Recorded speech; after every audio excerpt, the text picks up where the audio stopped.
Ya, apakah trauma itu menunjukkan seseorang tidak ikhlas, Tad? Orang itu melihat istrinya mati, saudaranya, bapaknya, ibunya dalam kem-kem penyiksaan ini. Yang tidak beriman bisa membangun mental dan jiwa seperti ini. Bagaimana seorang mukmin? Itulah yang sampai membuat Khalid ibn Walid radhiyallahu an menangis ketika sakaratul maut di tempat tidur. Ya Allah, saya ini ikut sekian sejumlah peperangan. Kok saya matinya seperti orang pengecut di tempat tidur? Ya, apakah trauma itu menunjukkan seseorang tidak ikhlas, Tad? Ya, trauma itu menunjukkan bahwa orang itu di samping dia tidak ikhlas, di samping itu juga bahwa dia ini telah mendowngrade dirinya yang semestinya.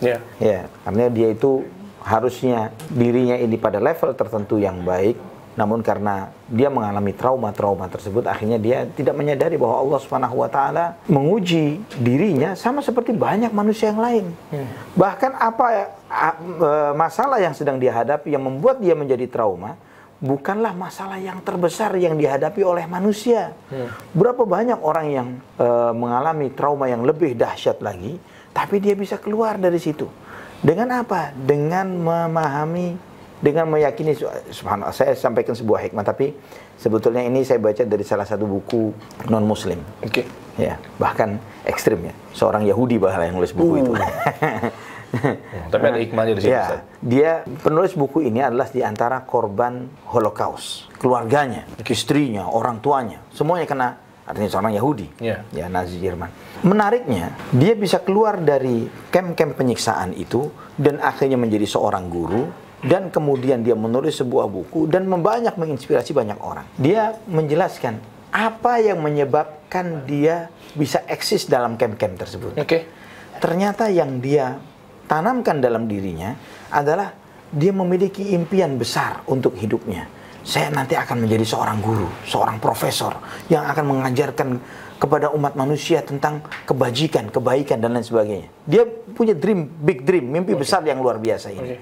Nah, jika yang tidak beriman dengan iman yang benar kepada Allah SWT itu bisa membangun mental dan jiwa seperti ini, bagaimana seorang mukmin yang dia ini bertransaksi, kita ini tidak diminta hasil oleh Allah. Kita dalam proses meninggal dunia dinilai niatnya oleh Allah Subhanahu wa Ta'ala.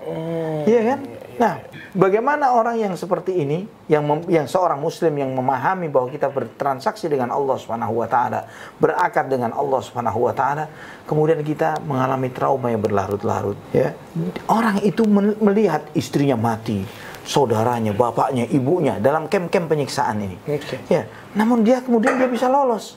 Dia bisa bangkit. Bahkan bukunya sudah tercetak jutaan, bahkan puluhan juta eksemplar. Ya, puluhan juta eksemplar. Ya, puluhan juta eksemplar dan diterjemahkan dalam banyak bahasa. Masya Allah, bisa kita ambil tuh hikmahnya teman-teman ya. Yang istilahnya non-muslim aja bisa begitu. Iya benar. Kita yang udah dijamin masa nggak bisa. Padahal dia masih mencari jati dirinya. Dia harus membangun motivasi, tujuan. Saya ini ingin jadi apa sih? Tapi seorang muslim, kita hamba Allah Subhanahu wa Ta'ala.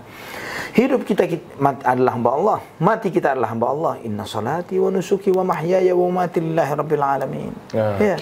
Itulah yang sampai membuat Khalid ibn Walid radhiyallahu an menangis ketika sakaratul maut di tempat tidur.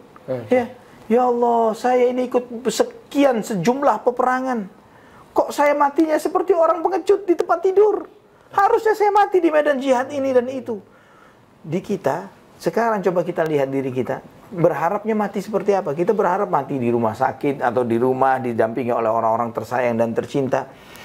Ini nggak pernah diimpikan oleh orang-orang hebat dahulu. Mereka mau matinya di medan jihad, di medan perang, sedang berjuang dengan membela agama Allah Subhanahu wa Ta'ala. Itu big dreamnya mereka.